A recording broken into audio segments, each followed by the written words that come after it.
Hello, and welcome to another episode of Pub, Suds, and Grubs presents The Speakeasy.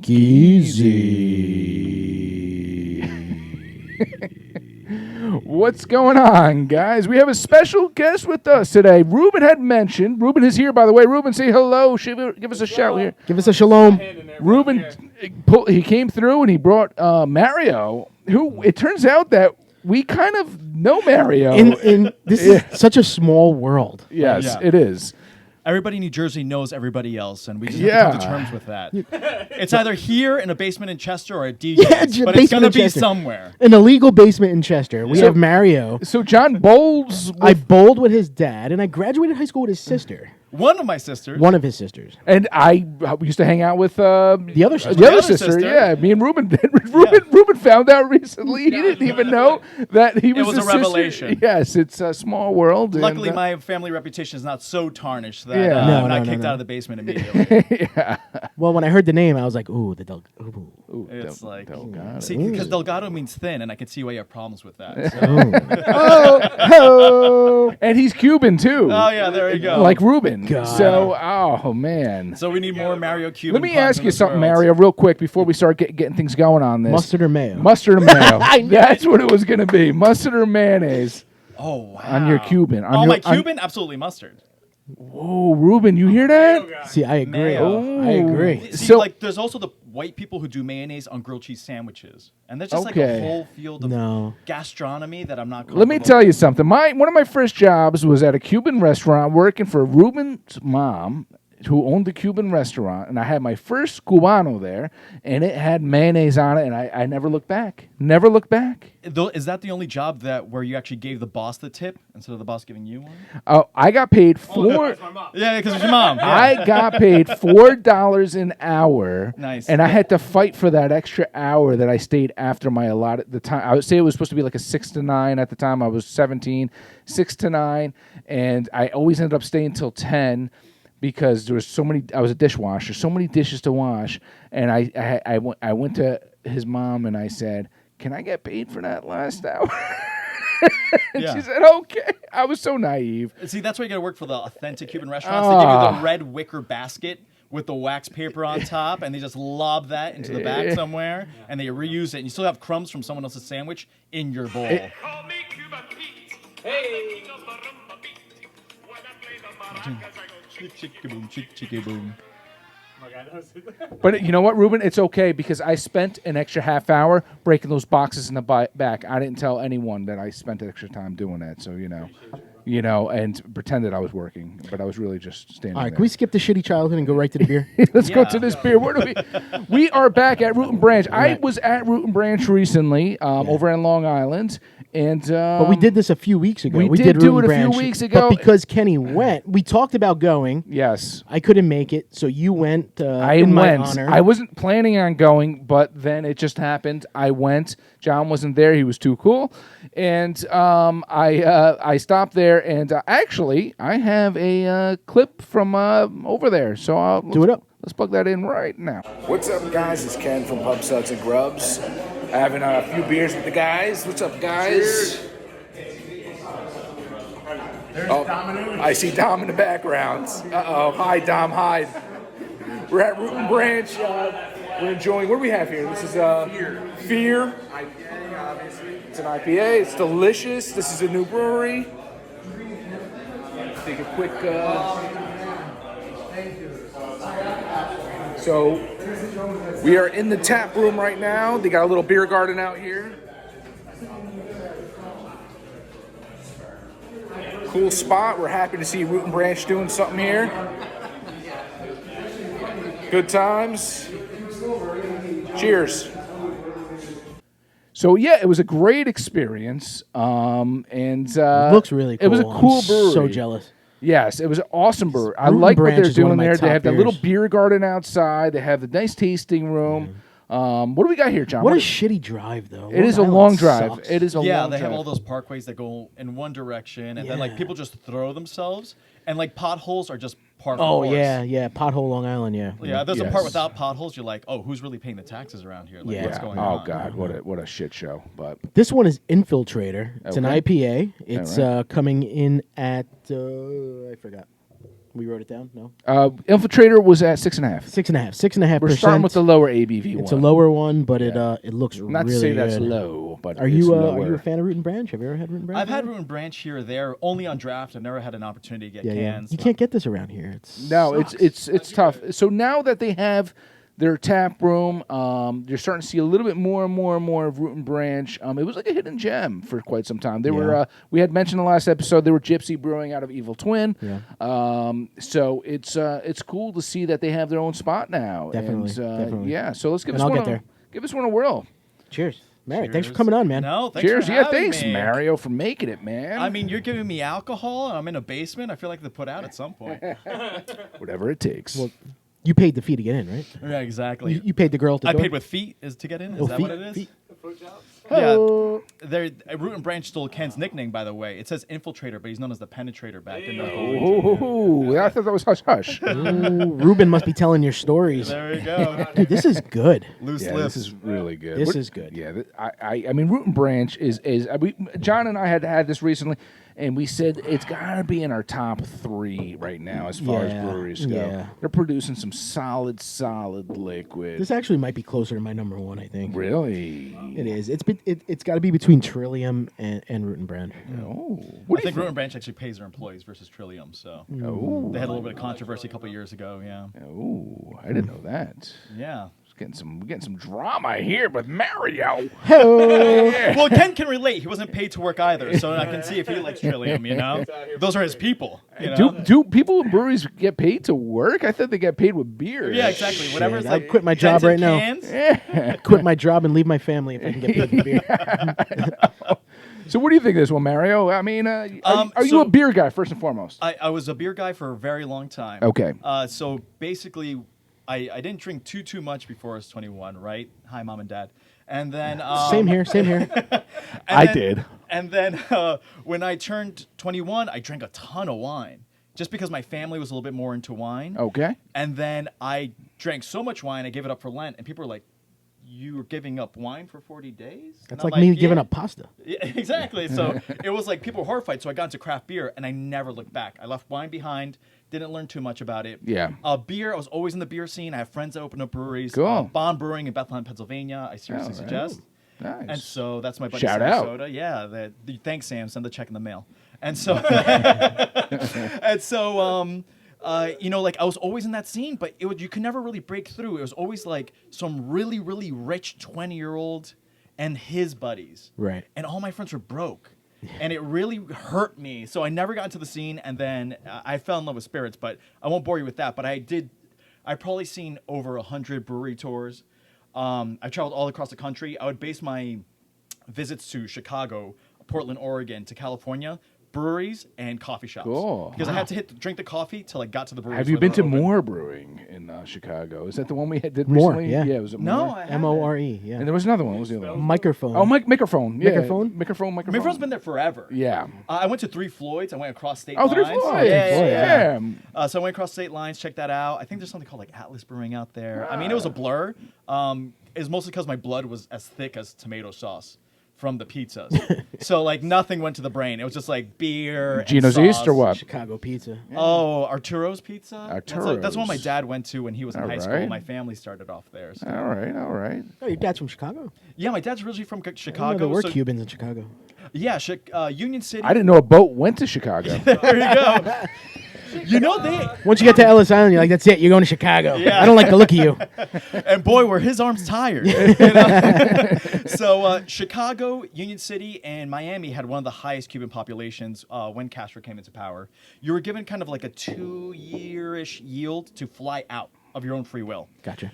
So you needed a sponsor. All right. Yeah. So I had a great uncle that was in Chicago.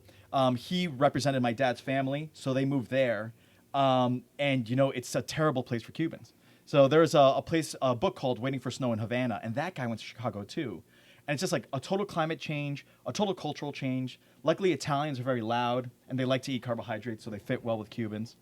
So it's like it was a change, like climate and personality wise.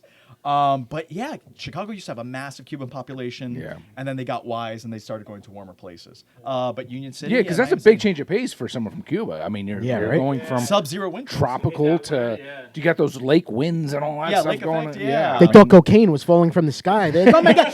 Yeah. You're just getting it already, man. Oye, chico, ven aquí. Ven aquí, ven aquí. Yeah, get a pillowcase, and we're gonna fill it right up with snow.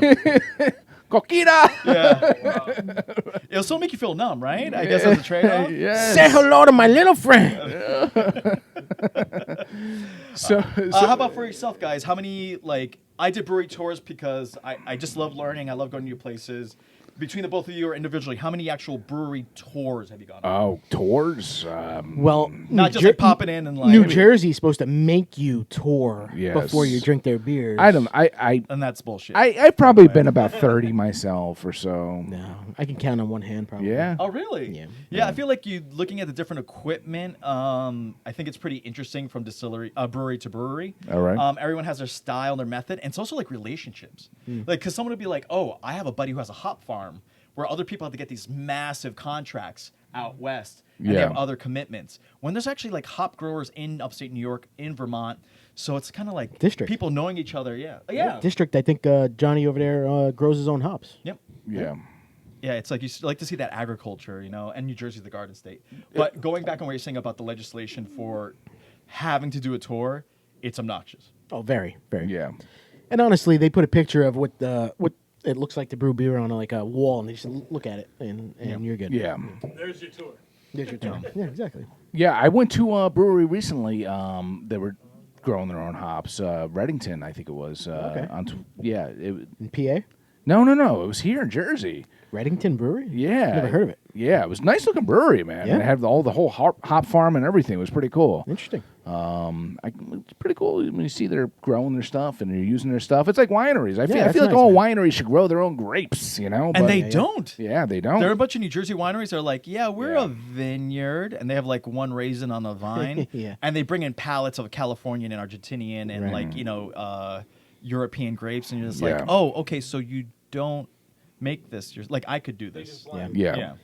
I used to be a wine drinker before I got into the beer. Now And he the just beer- whines yeah, now all I the just time. whine. Lactose makes me shit. But once I got into the craft beer, my palate totally changed, and I have a hard time doing wine now. Yeah. There is, when you're talking about like terroir and the role of grapes, you're still doing fermentation, you're still doing other things that are similar to beer, but it's like beer, the ability to use hops, and I don't want to say adulteration, but I want to say being able to change a profile is a huge factor. And so like when you're thinking of grains, you can have grains from different regions. So I can have Irish barley or I can have, American barley.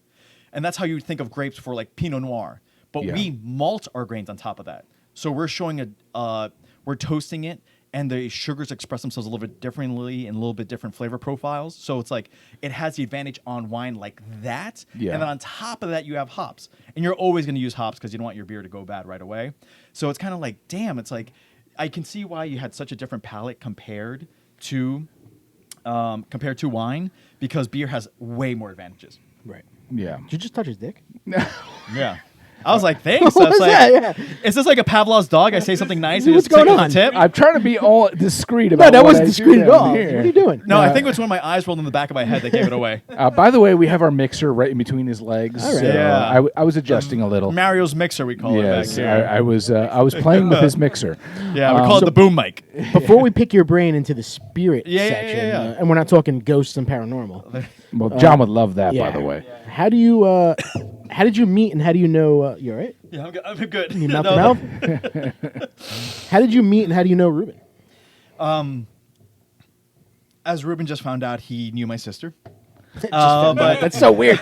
For full discretion, Ruben and I are both Freemasons. Okay. I don't hide it. I have the license plate, so keep that in mind, state troopers. And then, but no, it was one of these things. Like I had the time in my schedule. I always worked 2 jobs, so I finally had one job, had some free time. Cool. National Treasure, Nicolas Cage's Oh, airline. one of really my sold it favorite for me. movies. Yes. Yeah. Yes. Just Yeah. read this morning the script to National Treasure 3 is complete. Are they bringing it out? Yeah, but he's not going to be in it. They are delivering it to Nicolas Cage now, and he will decide whether or not they will go forward with it. No, they're going to change Nicolas Cage for a black woman. I don't think it's going to so. be like James Bond. No. No. I believe them. No. No, I literally read this morning that the director and the script is done. Yeah. They're bringing it to Nicolas Cage, and he's going to decide whether or not National Treasure 3 goes forward. The treasure is the friendship they made along the way. Yeah. He better move. Yo, F that. I want the gold. I love that movie. Great movie. So that was one of the things too. I would get that like $4.99 Barnes and Noble book of like Freemasonry, only to learn that I was super wrong. So did Ruben like ring your door and he's like, "Hello, sir. I'd like to tell you about Freemasons today." You know what? When I was at the glory hole, he slipped a piece of paper through it, and he was like, "Would you like to join Freemasonry?" Yeah. We were at the. Well, that's how we met. Yeah. Yeah, we were at the Bruce Springsteen stop on the Parkway. Yes. Boy. No, so I had actually tried to reach out when I turned 21, and then nothing happened because they were in the Stone Age back then, apparently. And so later, I had a friend. He was from New York, so he couldn't represent me really from New Jersey. Masonry is a state-by-state business. Not Really? like, it's not like we are the American Masons. It's like New Jersey Masons, New York Masons. Got you. Different rule, And probably every town is different, totally different too, as well, right? It's like you have the state that oversees all your lodges, but Yeah. each lodge kind of has their thing. So there's like a 1 degree variation within the state, and then out of the state, maybe 5 degrees of variation. But more or less, the context is the same. Gotcha. Fraternity and stuff like that. Like I had mentioned before, I used to do paranormal investigation, and we were out of the Nutley Masonic Lodge. I've been there. So yeah. my team, we had shirts made up, and it had a Masonic symbol, the eye and the compass, You all seeing it? with a ghost, and that Oh, was nice. our office, the Nutley Masonic Temple, and I've been up there. We've investigated up there, like it's But instead of like having insane up there. but instead of the paranormal T-shirts, you just couldn't say like a shirt that just said Virgin, like just cheaper to print that, or No, Oh. no. But tell me more about this paranormal stuff because I don't know it. yeah, I don't know. Maybe we'll get into that another time. So, Mario, tell us what you do, man. Who's Mario? What's going on here, man? Mario. So I used to work. I help out every once in a while at All Points West Distillery. It's in the Ironbound section of Newark. All right. So it's not the bang bang part. It's the dance part. All right. So it's like Iberian, South American culture. Portuguese. Yeah. Yeah. Or pork chops for some reason we call them in New Jersey. Oh, Well, Yeah. I try not to be racist on the show, but if you want to go that way, I say pork and cheese. Oh, pork and cheese. Okay. Yes. So there's a lot of great restaurants and stuff like that. We have a lot of Portuguese friends, so yes. Yeah. It's okay. Yes. Yeah. There you go. Yes. So Ruben's got a pass. Ruben's stepdad is Portuguese. Yeah. Yes. So they opened up the distillery there. There really was never a distillery there before. And so there's a lot of great breweries actually down in the Ironbound. Oh, really? They've had over 40 as time has gone on. I think I've heard of. Yes. Yeah. Really? I Like know nothing about this. Valentine's and yeah. I used to go to the clubs and dance over there, man. QXT? QXTs.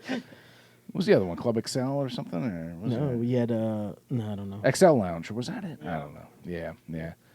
But so there was up to at least 20 something breweries there at one time. Yeah.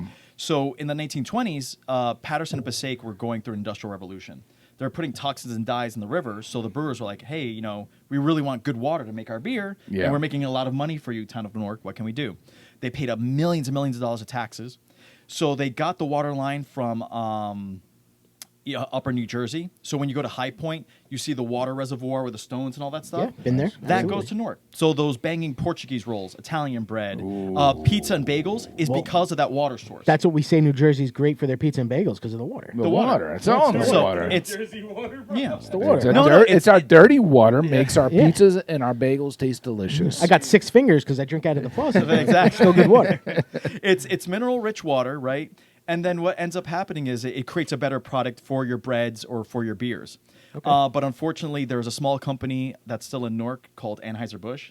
Oh, And, I remember the after- smoking. Yeah. I think I've heard of them. The I think I've heard airport. of them. When I was a little kid, I see the eagle flying. yeah. Yeah, I Yep. still remember that. Yeah. So they paid a lot of politicians a lot of money. I'm sure. And ta-da! After World War II, there's only one brewery left in Newark out of all those 20 at one time that were there. Anheuser-Busch. Yep. Yeah. So they're using good water, even if they're not putting good stuff in it. There's a new brewery in Newark. Maybe Newark less than a local. year. Newark Yeah, local. yeah. Yeah. Yeah, we're good friends. with Have you those been? people. Yeah, absolutely. Good yeah. stuff, or Yeah, no, it's good, yeah. No, you can be honest. No, I'll be honest. Yeah, it's, No, it's be solid. honest. You know what? It is good. But yeah, I would definitely check it out. Something My that- wife works 2 blocks away. Yeah, she should check it out. But one of the things is They I can. hate- Do you know if they can or no? They I think they do don't. growlers. and growlers and stuff? crowlers. Crowlers. Yeah. Well, crowlers are good. Yeah. But they what I'm opposed to as like philosophically is hard seltzers. But their hard seltzers are banging. Ooh, that's my boy I hate right me some hard here. seltzers. Love a good hard seltzer. No, man. oh my I've been God. trying to get a hard seltzer on the show. And I I'm wearing oppose the it. I'm wearing the shirt today. I bought some hard I seltzers said no from Cape May hard Brewery. seltzer is coming they on were this so show. good. Yeah. I said I'm pulling the veto on this one. To me, Yeah. if a brewery is making a hard seltzer, it's okay. If you're buying a White Claw or Truly, right? I Yeah, understand. that's just neutral spirit. That's crap. But if you're buying a Magnify makes seltzer, Cape May's making seltzer. Like if these breweries are making a seltzer, we should give it a go. I would be candid and say the seltzers are better than the beer, and the beers are pretty good at Newark Local. So like go there, they'll probably have 2. They had like one that was like strawberry kiwi. I mean, like I had to change my underwear. seltzer? Yeah, I was screaming. Yeah, it's good Did you stuff. put lipstick on when you were drinking it? No. I was playing wild horses and tucking it think with I my know that one. kimono in the middle of the brewery. You gotta watch your Silence of the Lambs, man. yeah, he puts the lotion on his skin. Yeah. Put a lotion on my face. So tell us what you do there, though. What is it? So at All Points, yeah, I guess I'm the former director of sales and then head tour guide. My next promotion's customer. So I'm just making my way Just down the working your promotion. way Yeah, backwards. working my way Your backwards. next promotion is to be a So- your next promotion is to be a customer? Wait, that doesn't sound like a promotion. Yeah, That sounds like don't come back. You're now a customer. there you go. I'm being promoted to customer. All right. There you go. So So if we go there, I mean, you'll give us a tour. Or you'll absolutely, give us yeah. We can do a Yeah. show there. We can do a tour there. We can do whatever we show? want. Oh yeah.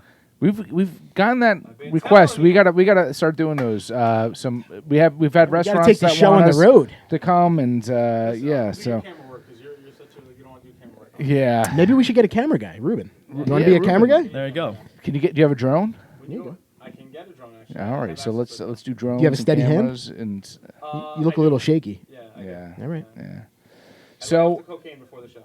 All right. Say hello to No my little friend. Adderall. You're just not gonna move. So from the Ruben had spot his you're in. cocaine before the show. Okay. So This is different. yes. We so tell us more about Mara, you have a passion for this. Oh, absolutely. This is yeah. something that how long have you been doing this for, first and foremost? So in the world of distilling and spirits, I've been in 3.5 years now. Okay. It's very easy to get stuck with people that are hobbyists or they like sometimes they're brand loyal. I'm focused on the nitty gritty, so I got Okay. like a bunch of certifications globally and stuff like that. In the sense of like finding out the laws and legislation. Finding out how it's made, why it's made, and then also like the historical presence. I'm of going to rewind a little bit. Certification. What does that involve? So if you're familiar with the wine sommelier program, there's one Oh for, yeah, that's nuts, man. These people are crazy. Yeah, Do you do that sommelier? too? Yes. Yeah. Oh, yeah. Oh my god. My cousin's a sommelier Really? in New York City. Yeah. Wow. Like you ever watch the show on? Some? Yes. No, I haven't watched it. All I hear right. really good things about Yeah, it. though. they're nuts. They're watched nuts. that, yeah. They're like constantly. I'm like, you're full of shit. Yeah. Hold on. You're like a goat with oats. You're like, Yeah. I smell pineapple. No, it's nuts. They're a little crazy with it. But hey, man, good for them, though. They're getting paid tons of money to drink. So, anyways, tell us more about that, though. So there is the WSETS, Wine Spirits Education Trust. It's out of England. They do it globally. The highest level they have for wine is level 4, and that's a PhD, and that's the SOM program. All right. For spirits is level 3. So I am level 3 in spirits with merit, which is one of the top ranks you can get. Nice, so, man. Yeah, in North America, I'm probably in the top 3, top 5. Wow. Yeah. Oh, nice. Then there's a Society of Wine Educators, and they have And you came to our show? yeah. What's going on? Well, I talked him into it. Ruben talked him into it. All right. Yeah. And so you want to get drunk on a Sunday? I was like, brother, I need you to do me a favor. Yeah. He's like, well, I guess I'm not doing I anything. mean, Yeah. you sound shy. I'm surprised you came on. Yeah, Masonic oath. God, Yeah. So then the Society of Wine Educators, they have a CSS, Certified Spirit Specialist. I'm that. And then I have the Institute of Brewing Distilling in Scotland. I have the General Certificate in Distilling. And then I have 2 levels of tequila certification. I'm going for a single malt expert at Kings County Distillery. That's going to be September 10th and 11th. Sweet. And then it's like a mix. I have like Pisco certification and other random stuff. So You guys are looking at the future Anthony Bourdain of alcohol. The future Anthony Bourdain of alcohol. like And Ruben will help me Yeah. build my channel as a spirit scholar. Yeah. Are you have a channel? I have a YouTube channel now. I did kind of like a one. Give him a shout Blurb out. Give him a season, shout yeah. out. What is it? What is it? What are we Yeah, looking? at the Spirit Scholar on YouTube, and then on Instagram. Our tens of followers will follow. Yeah, you. there you go. Look, 3 years from now, outside of the stuff I want missing from this, I'll still take the advertising. But at Mardell Bev at Instagram, there's snippets of what I have on the YouTube channel. But like I said, I am not brand loyal. Like I'll talk crap about anybody. I'm more about the process and the human experience. You know. Well, that's good though. You're not swayed by cool. anything, man. You do you. Yeah, tell I mean, you- I have a you price, tell- but you know. Yes. Well, whatever it takes. Yeah, exactly. Whatever pays the so, bills. as far as spirits go, Mario, do you have a preference? Are you just like kind of universal with it? Or are you kind of just? Is there a go-to for you on a Saturday night? You're sitting on the couch, you're winding down. What are you having? What do you mean? Gin, bourbon, vodka? Yes, yeah, and Oh. spirits in general. Yeah, you know, it is for me is a sense of place, like what a place does special. Like if it's a tequila or mezcal bar, I'm going to go for whatever is there, or an Irish pub or something else like that, or a cocktail bar. Because I can always buy the bottles at home and drink them. Yes. And share with friends and do like that. So it's like I do like to search for cocktails when I go out. My easy cop-out answer is my favorite spirit is the one I haven't had yet. Okay. I always trying something different. Oh, that's a good answer. I never lean That on is a brands. cop-out. No. It is a cop out. I know. I didn't mind it. I didn't mind that answer. Yeah, but that's the thing. It's like there's so many brands out there. So for every 10 times I visit a Weller, is 10 times I don't visit all these other labels on the shelf. Yeah. And then how are you going to learn? So the argument is for me is basically like you can know that the Mona Lisa is a piece of art and it's beautiful artwork, but once you see 1,000 pieces of art, you can decide. Well, maybe the Mona Lisa is not the best, but I still respect it. Or you can say, after seeing 1,000, this is still a masterpiece to me. And so I feel like that's how you discern. Okay. So I meet so many whiskey drinkers.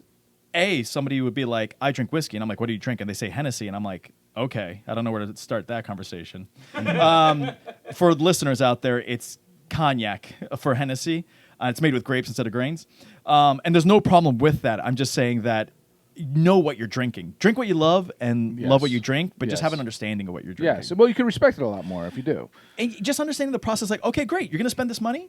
Spend $100,000, $2,000, $1 million, Yes. but know what you're drinking. No, don't buy a Pappy Van Winkle and mix it with Coke, please.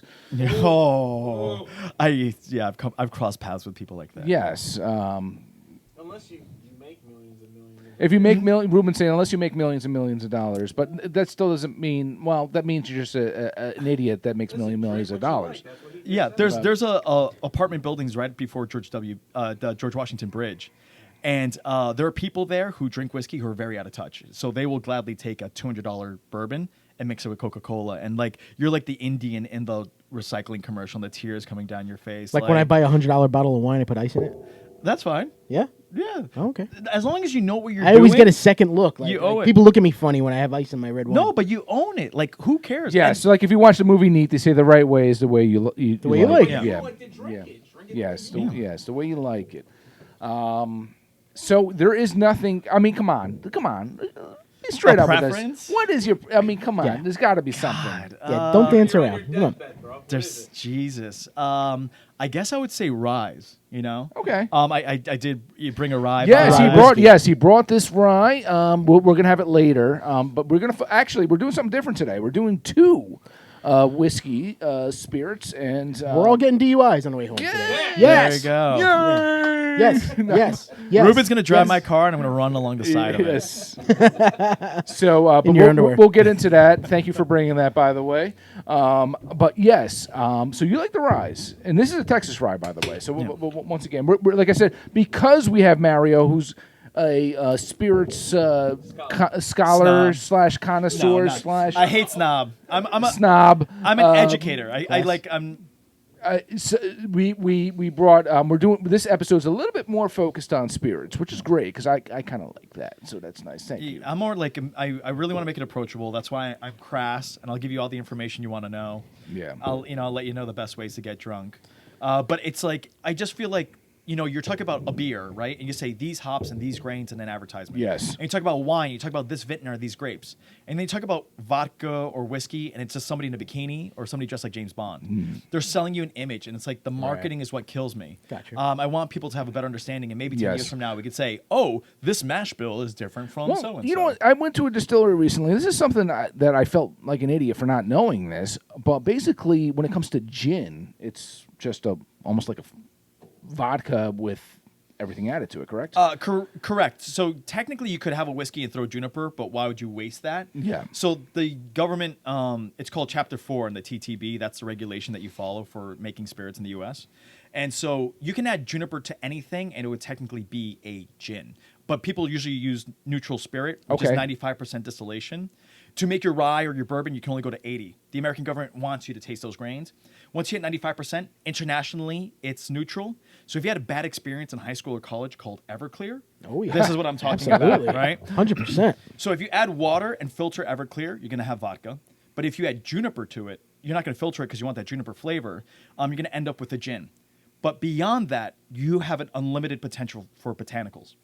As long as you have juniper, you can have just juniper, or you can have gins with 5 botanicals, 50, 100 botanicals. The government decides which are approved and which aren't. Like cherry seed pits are like cyanide and all that stuff. Gotcha. So you're protected, but like every distillery has a different process.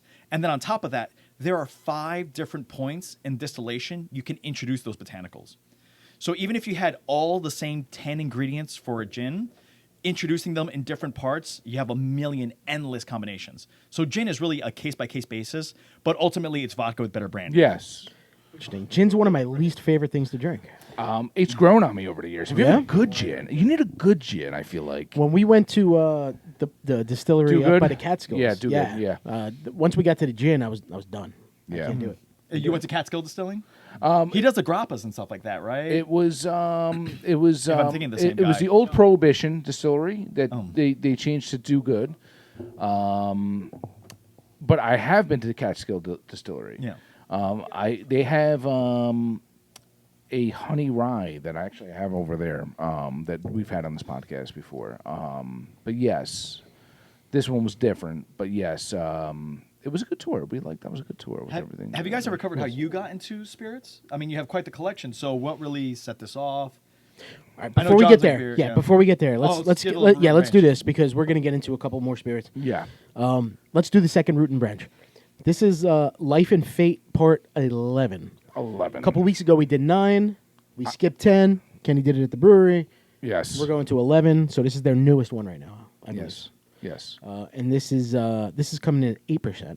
Yes. We're going a little. And, We're Life trying and to Fate is a great series. get our of beer. guest here a little tipsy. That's our goal Yeah. here. So Yeah. you know. Yeah, we're gonna take. I'm going to advantage put of out it. more information for you. Yes. Oh, you're putting something out. All right.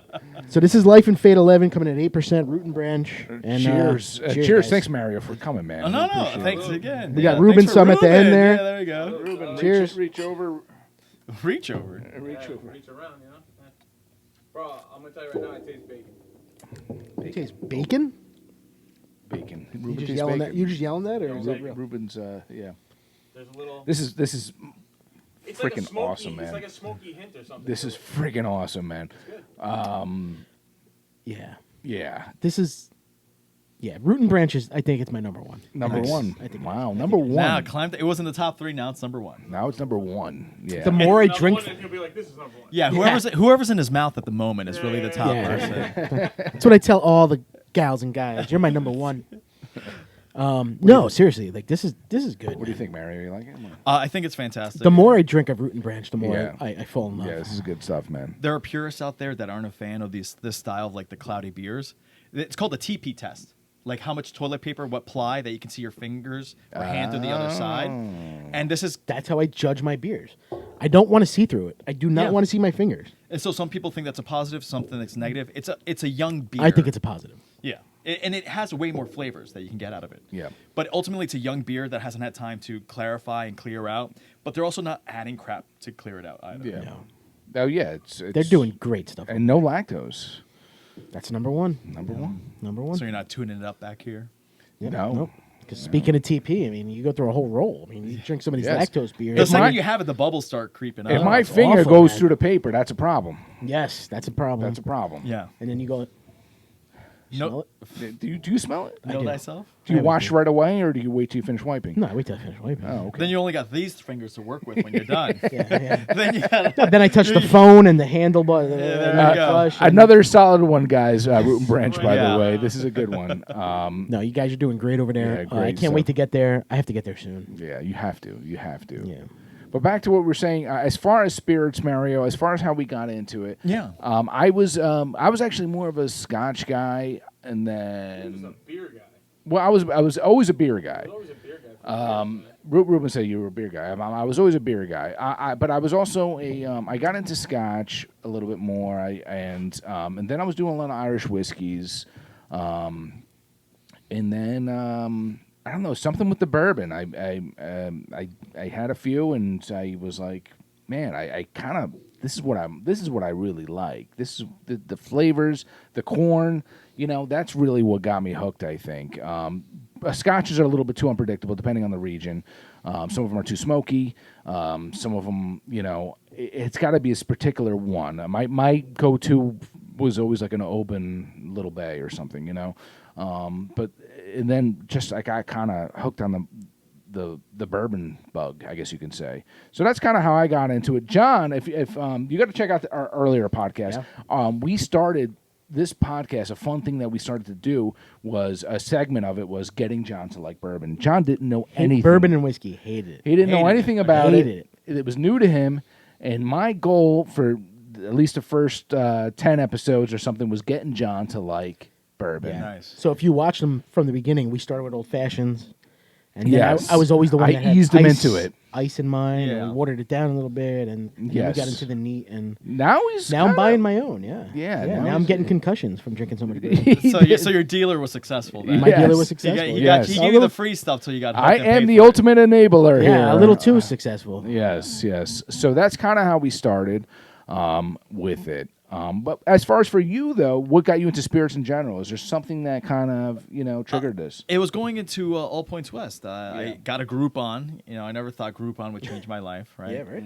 And so I walk in there, and this guy, I felt like I didn't know what I was drinking when I went to distillery. And I went to a billion distillery tours, and I went to brewery tours, and I went to winery What tours. got you to these distilleries? What brought you there? Was there someone To you get were drunk, dating yeah, that you were yeah. like, oh, let's go to a distillery? Or was there something that you were doing? What triggered it for you? So that particular night was a date night. Okay. But it's like it was one of these things where I did the tour, I fell in love, and I wouldn't shut up about it. Like it was something I actually cared about. Okay, so and my ex was like, "Ask for a job or shut up."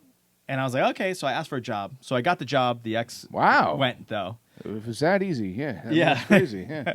But at least she had the sound advice. Is like, look, you're gonna ask for work there and stop talking about it, because he made me realize like whiskey is just beer with one more step, and it's like it's really as simple as that. Yeah. And it's linked to our history and our culture so Now, much. are you hands-on with any of the distilling processes? Not really. I mean, the actual distilling process is fairly mundane. It's like back-breaking labor, like 40, 50-pound bags of grain. You're grinding it up. You have fermentation.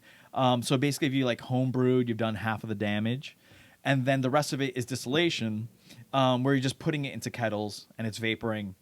Do you watch those shows? Moonshiners or Yeah, whatever? yeah. Do you watch any of that? I catch them every once in a while.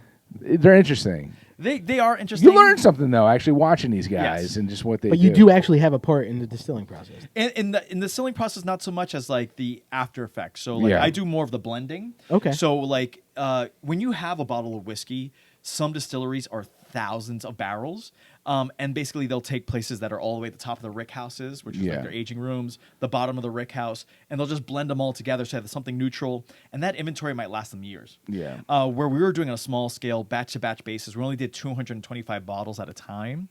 We would have to be like, okay, it's going to be 80% of this barrel, and 10% of this, and 5% of this, so that the batches were consistent. It is not, I wish it was 1-for-1. So it's kind of like, oh, this barrel just hit 3 years, bottle it, boom. This barrel hit 3 years, bottle it, boom. Yeah. Like really, like you have some that are so good that you're like, ooh, I'm going to hold this. How important is that consistency? It's absolutely important. The consumer can buy from anybody. So for them to buy from you, they're going to expect the same quality every single time. Because you want repeat customers. You want people to keep coming back. Absolutely. So there's a scientific method to it. Yes. Yeah. Unfortunately, it's just observation when it comes to the profile stuff. So not too long ago, we had an episode here where we were talking about Four Roses and how they have all those different recipes. Like you get OBSK or OESV, right? All these different blends and just what they do as far as rye, how much rye, how much It's corn. 2 mash bills and 5 types of yeast. Yeah, it's crazy with it and everything. And it's nuts. And we had mentioned about just how a barrel could be in a part of the warehouse where there's sunlight or something coming in. It's nuts. Can you tell us more about that and how that works? Oh, absolutely. I mean, that plays a lot into the angel share, right? This is always what we talk about. Yes. Evaporation happening in our barrels. So you'll also see these other effects as well, where if you're in a very humid environment, your ABV is going to go down.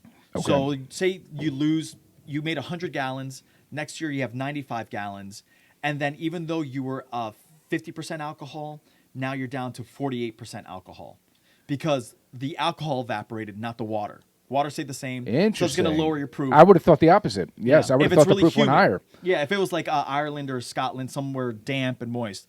In a hotter environment, you're going to have it where if it's humid, the water evaporates, which means the ABV stays the same, which means it goes up per volume. So at 100 gallons, it was 50%. But then now when it goes to 90 gallons, it's going to be 53%. Okay. So it's like if it's humid or if it's arid, they're going to affect the levels of your ABV. Okay. And that's why blending them all together, depending on how high or how low. High is going to be your arid and dry. Low is going to be your humid. So when it comes to Scotch or something, that's a little bit more of a shit show because the weather's just nuts over there, isn't it? Well, Scotland only has one season, right? Depression. So it's low, it's slow, it's cooling.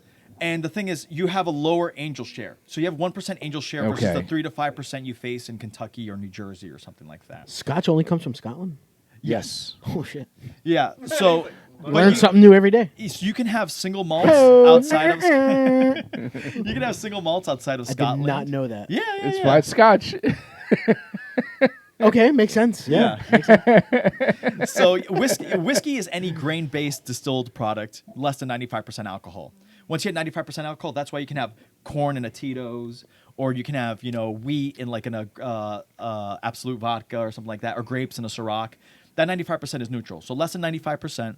And then if it's made with grains, doesn't matter really where in the world, everybody recognizes as whiskey. But if it's made with 51% corn in the U.S., new barrels, and all this other legislation, it's going to be bourbon. But if you tried to do the same thing in Scotland, it would be a single grain whiskey, which is a category we really don't see in the U.S. Yeah. But just they have single malt scotches. We do have a malt whiskey in the U.S. We don't have a single category. Single means single distillery because Scotland passes barrels around distillery to distillery to make their blends. Like our big brands, Johnny Walker, Dewar's, those are brands. They're not distilleries. And the interesting thing with Scotch as well is that Scotch, you can use, a lot of their barrels are actually bourbon barrels. They bring them over from here, and as opposed to bourbon, where you could only use that barrel one time. I've never had Scotch in my life. Never tried it. So the next stream of episodes is to get you to like Scotch. You like Scotch? That's it. That's what we're doing. Is it cheaper than bourbon? You know what? You have to yeah. pay excise taxes and things like that when you're importing products, but we have things that are more costly in the U.S. Like we use brand new American oak. So like Ken was saying, so it has to be brand new charred. Sometimes you season that oak, which means you're leaving it out to the elements. It makes the oak easier to absorb the alcohol. That's a 20-minute answer right there. And then when you're done with it, they break it down to pallets and they ship it over to Scotland. So like Ken's saying, like 90% of the, I think the whiskey barrels over there are Jim Beam or Jack Daniels. Okay. Because it's just one of the biggest producers out here. they're- And they rebuild those barrels bigger. But you got to think of your barrel as like a T.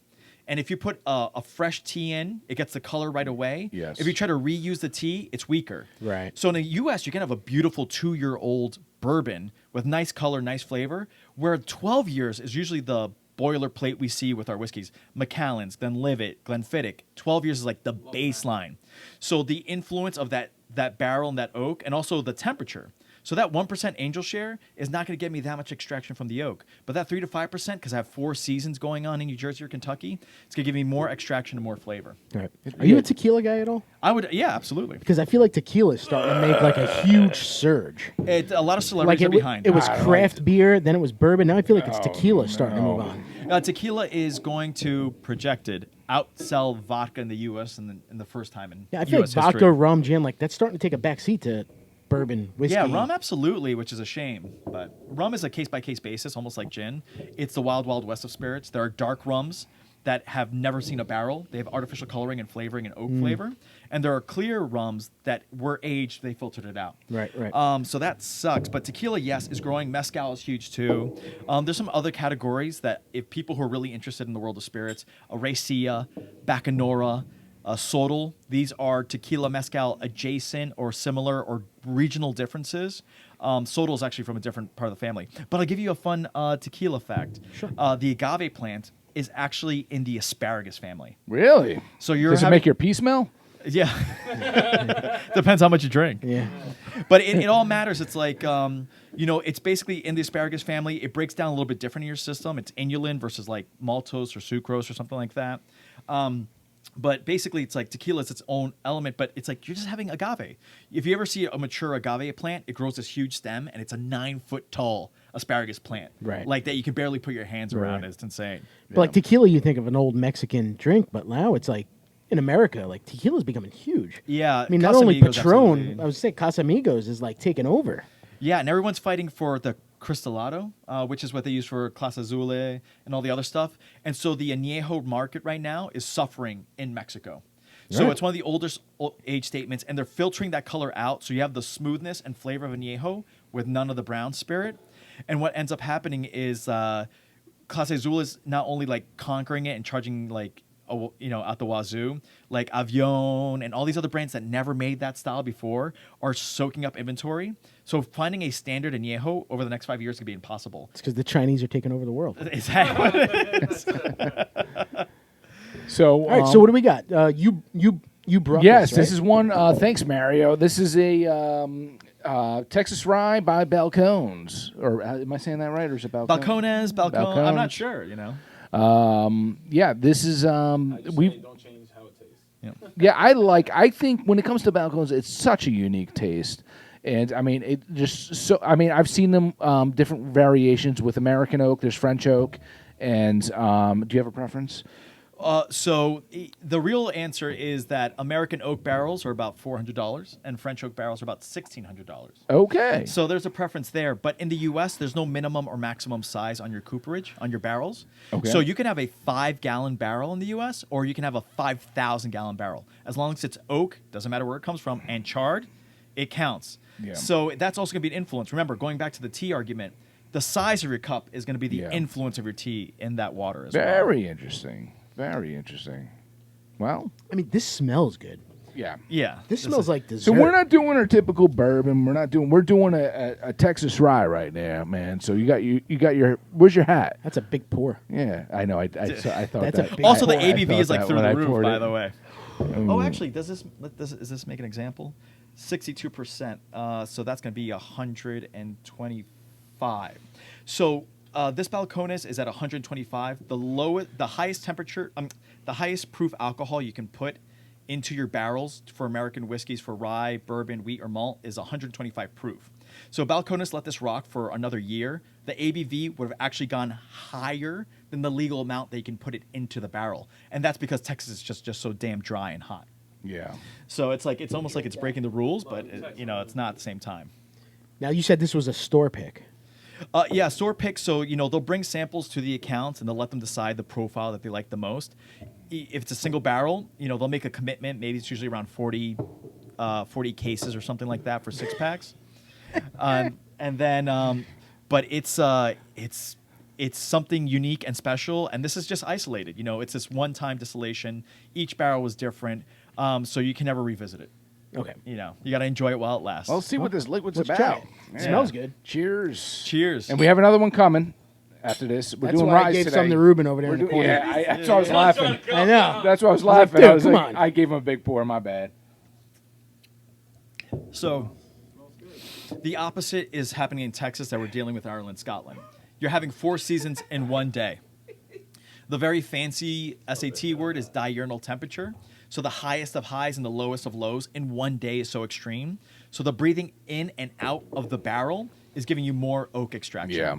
So you're going to get things in the oak that you don't normally see until you hit like 8 or 12 years with any other spirit. This is good, man. But this is cocoa.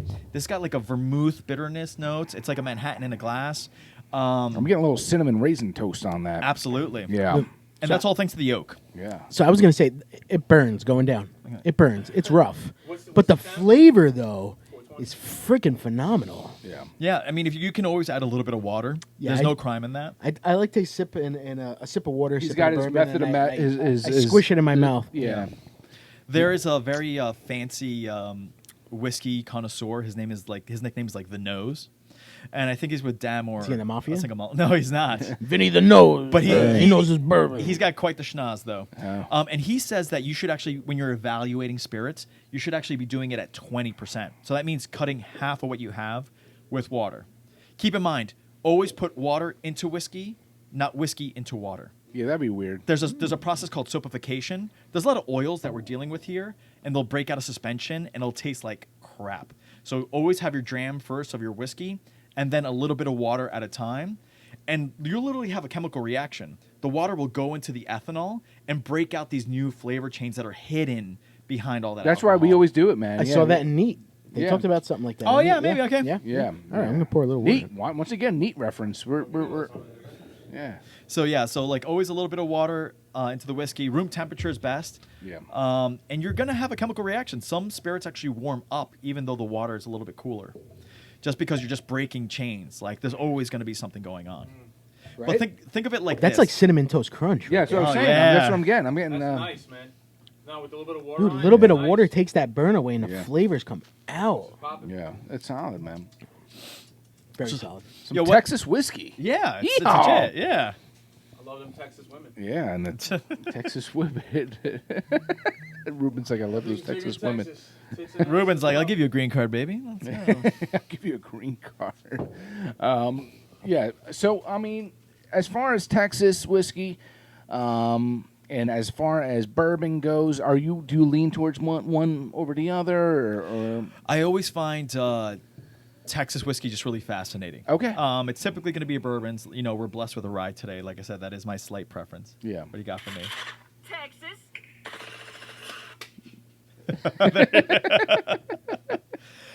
So you're going to have something that's really isolated. The closer you get Yeah. to the equator, the more you're going to have this type of extraction. So you only Yeah. really see it in a rum or something else like that. So Texas is really doing some unique stuff. Yeah.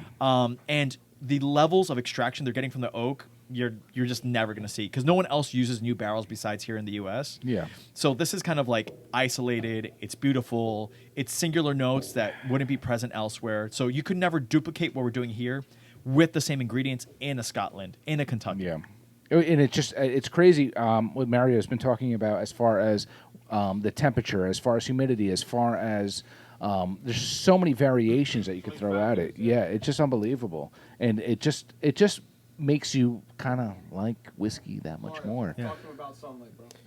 Sunlight? Oh yeah, there you go. This is the long explanation. This actually answers beer too. All right, well, we're gonna finish with this one. Yeah, yeah. This explanation, Yeah. and we're gonna jump into the restoration in Yeah. between there. Long story short. Long story short, Too late. we got to have Mario back on here. Unfortunately, we try to cut these As this episodes, episode's turning into a two-parter. Yeah, Yeah. yeah, Two parts here. Not a bad idea. yeah, maybe.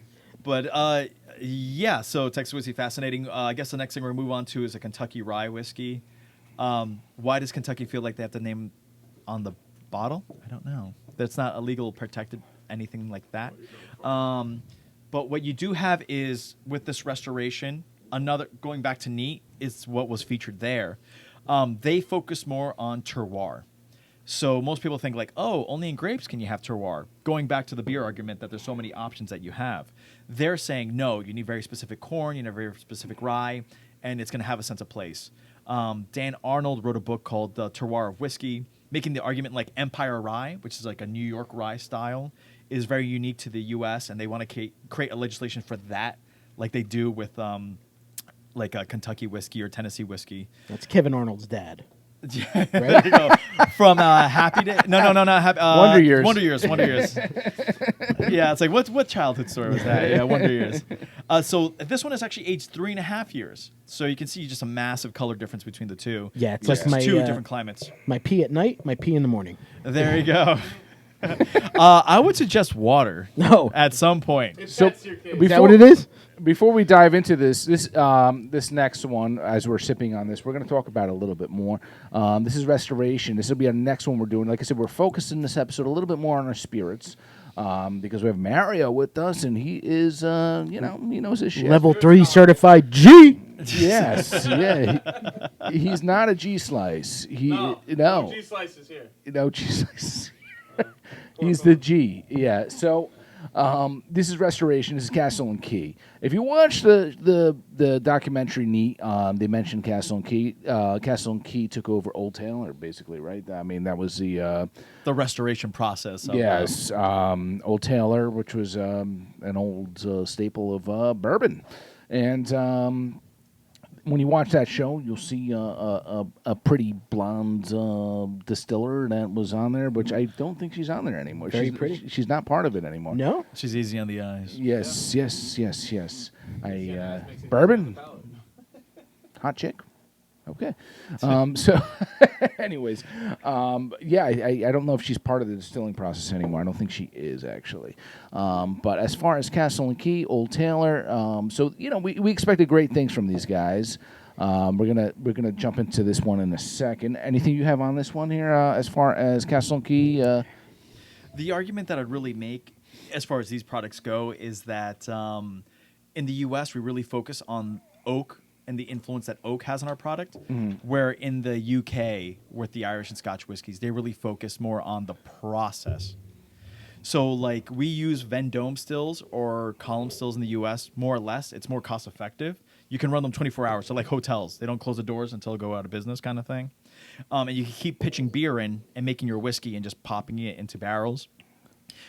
So it's just interesting to see like in the Neat documentary, I think she made an argument that with the terroir, it plays a role like 80% of the flavor in a rye or bourbon. I would really say in the U.S., it's so much more the barrel. I would say that the barrel is probably 75% of the flavor, where in the U.K., it's more 75% of the grain that they use and the process. Because remember, those barrels are used. They're just aging them out to get all that rubbing alcohol flavor out of there. I mean, it's the same thing when you're doing a process, when you're doing a bourbon barrel stout, right? Yes, something of that sort. You're getting all those flavors are just getting absorbed and excreted and coming back and forth and back and forth and back and forth. It's just unbelievable. I'm sure I've asked this to you in the past. I don't remember the answer, but are these barrels used over and over again? Oh, not in bourbon. So bourbon, it's one-time use. Bourbon, rye, malt, or wheat whiskeys in the U.S., one time, brand new charred. And then they sell those to, or they give them to the Either breweries or Or they sell them to the public. Even if you or sell them to the public. Use them for furniture. Right. Some of them don't hold up, right? But even if you scrape it and try to rechar it, it doesn't count. Okay. You steam it, get all that old flavor out, and try to rechar it, doesn't count. It literally has to be brand new charred. One-time charred. What we know about as bourbon in the U.S., which is legislation passed in 1964 by a very rich man who paid off a lot of senators. And basically, it's like the lumber lobby was a part of it. Okay. So there's a 1934 legislation for the lumber lobby because we have a lot of wood here. So we're like, oh, let's keep these guys employed. So that still carried over when they changed the legislation as the American proper spirit for bourbon. But basically what happened was a guy bought a bunch of barrels, made a bunch of whiskey, Lou Rosenthal or something like that. And he thought, oh, my God, the Korean War is going to happen. Well, World War I, World War II, we broke down stills or we'd use that for fuel alcohol. I'm going to make a shit ton of whiskey. And 2/3 of the whiskey for bourbon or rye inventory in the U.S. was owned by this guy by the time the Korean War was over. Wow. So what does he do? Well, he goes, shit, the Korean War was like wham, bam, thank you, ma'am. Nothing happened to distilleries. So he makes it, basically a national treasure in 1964. And what is it? The bicentennial within less than 10 years later.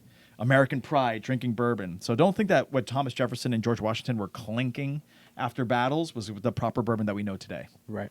Awesome. Oh, awesome, man. You're a man of knowledge. Yeah, for real. sorry. You, here, John, why don't you take I'm gonna this? pour my own. Wow, this never He knows a happens. lot about bourbon, but he doesn't drink it fast. Look, all the brain cells you're killing drinking bourbon, I'll double them with knowledge. Okay. I'm busting your chops, man. No, not at all. I expect I it. don't want to. You know what? You pour You don't have to, the little penis cap. that wet tip. Little chode. All right. So let's do this restoration right here. We're going to close this one out in a second, guys. You know what? It's a long episode, but it's very knowledgeable. So It's good. it's I worth would it. actually Absolutely. really like to have you back on the show. I would Yeah, too, whatever you man. guys want to do. Yeah. this is- Yeah. You want to switch it up for barrel-aged tequilas or whatever. Ah. I know, No, I mean- I know. It's deviation. Only one cent at a time for I Cat. hate We done tequila. there? What happened? That's just a screensaver. Okay. No, best guess so far. Ruben Yeah, and Jay. right, Ruben yeah. and Jay. Yeah, sorry for all the people who were driving and fell asleep and crashed on the parkway. I apologize. No, that's about the that. problem. I don't think anybody would. Like this is This knowledge. is good. This, Yeah. is, You're this is good teaching stuff. us. You're learning. We're learning. Yes. Look, whoever Last wants to- week, I'm like, I gotta Let's go. try this restoration, guys. Let's, All right. Let's see what this let's is about. restore ourselves. All right. This is out of Newark. No. This is Kentucky. What's out of Kentucky imported through North? Very different profile. Very different. Very mellow. it tastes. It's lighter. And you also have to realize when you make a rye whiskey, you can use rye malt or rye seed. Rye seed is going to be your menthol, your citrus, your herbaceous version of rye. And your rye malt is your leather, tobacco, rye bread profile. So some people only use one, some people only use other, and some people use a little bit of both. Yeah. So that's something to keep in mind, that your rye could kind of be a surprise every time. You have a Willet, it's super menthol Oh rich, my right? God. Yes. And that's a lot of rye seed. I You're get a not little. getting that from I rye get a malt. little bit more mint. A little bit of mintiness. I Like get a little Marlboro bit. menthol light. Yeah, but that's rye seed. And, It's- malting is we've just had, a process. We've had Willet Rye on here. I told you that's the rye of ryes, man. Yeah, That is absolutely. super rye. Yeah. I like a good beefsteak rye, seedless. I like it with pastrami. So The Russia dressing. Which is just mayo, ketchup, and relish. We went through this. yeah, we're back to rye. Well, it's a rye episode. We went from Texas rye to our Kentucky. rye. Yeah. Very floral. Yes. I like the other one better. You like the Balcones? They're huh? different animals, yeah. Yeah, it is different animals, man. It's hard to compare. Is the darkness going to be relevant to how strong the flavor is? So Ruben's asking if the darkness is relevant to the flavor. Yeah, so in the U.S., you're actually not allowed to do any artificial coloring or flavoring to your spirits when you're in a category like rye, let's say. Yeah. So when you see straight rye or straight bourbon, means it was aged in a brand new barrel for 2 years and wasn't transferred to anything else like a rum barrel or a sherry barrel or something like that. So there's no artificial coloring. All the coloring you're getting is going to be from the Straight barrel. from the barrel, man. That char, man. And that's going to be polyphenols, esters, aldehydes. That's just fancy words for flavor. And these are just really oil or acidic compounds that when they touch your tongue, you're like, oh my God, this tastes Yeah. like X. Tasting's in the brain, keep in mind, people. So, like, everybody has different palates. Everybody has different wiring. So, like, the people who have the disease where they have cilantro and it tastes like soap. Oh. It's not a disease. It's just Me. Oh, yeah. Oh, my God. Dude, I can't eat cilantro. Really? It goes Oh, right my through me and it God. tastes like The shizzle. smell. Yeah. And also like memory and your background, your behavior is tied to your flavor. So if somebody like beat the death out of you when you had vanilla, you're not gonna like vanilla whiskeys, right? Yeah. You're gonna tie it all together. So it's kind of like you have memory, you have your own different wiring. So that's why I always say, drink what you love and love what you drink, because Yeah. not everybody's wired like you. Yeah. Well, this is. I think I like this one actually. This is Yeah, no, it's not bad. Yeah. I like the other one. I think So John the likes flavor the Balcones, profile. and Yeah, the but other once one again, is, we're going. It's a different animal. It's darker, Yeah, it's it's bitter, darker, it's and this Texas. is mellow and floral. Yeah. Yeah. Like this is honey. I'm not a floral guy. I mean, Yes. I won't buy you flowers I'm then. a heterosexual. So- male. You're not wearing that midsummer outfit for Halloween with a crown of flowers. So Mario, like- man. thank you so much. No, thank you guys. We got our Yeah. shout outs, Johnny. Shout outs. Stop drinking your water over there. Shout outs. We're going out to Aquafina. Aquafina, you dick. Shout out to Root and Branch. Ken, thanks for taking the ride over and bringing this back for us. Yeah. I can't wait to get there. Shout out to Balcones. Balcones. Yeah. It's got to be Italian. Shout out to Balcones. Shout out to Restoration. From Castle and Key. Castle From- Key, yeah. Shout out to Mario. And Mario. guys. Mario. Thank you for putting up with me.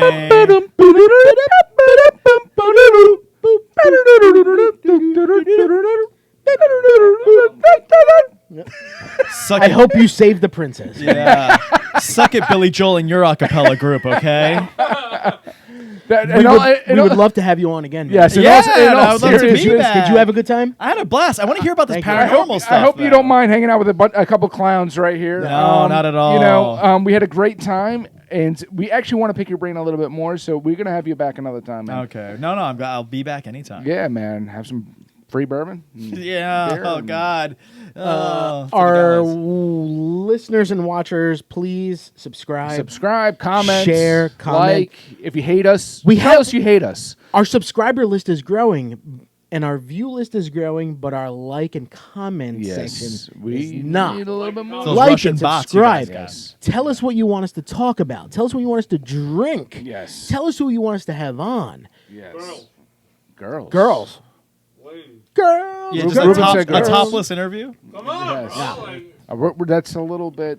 Okay. We went a Okay. little overboard today, but the knowledge made it worth it. Yes. Yeah. So, cheers, guys. Cheers. Let's Cheers. get it. And as always, this guy's putting in a no, you don't cheers with water. You don't cheers with water. Actually, it's bad luck. Yeah. I hear gypsies come to your house and steal your teeth. Yeah. And as always, cheers to you guys. Thank you. Cheers, Sancho. Peace.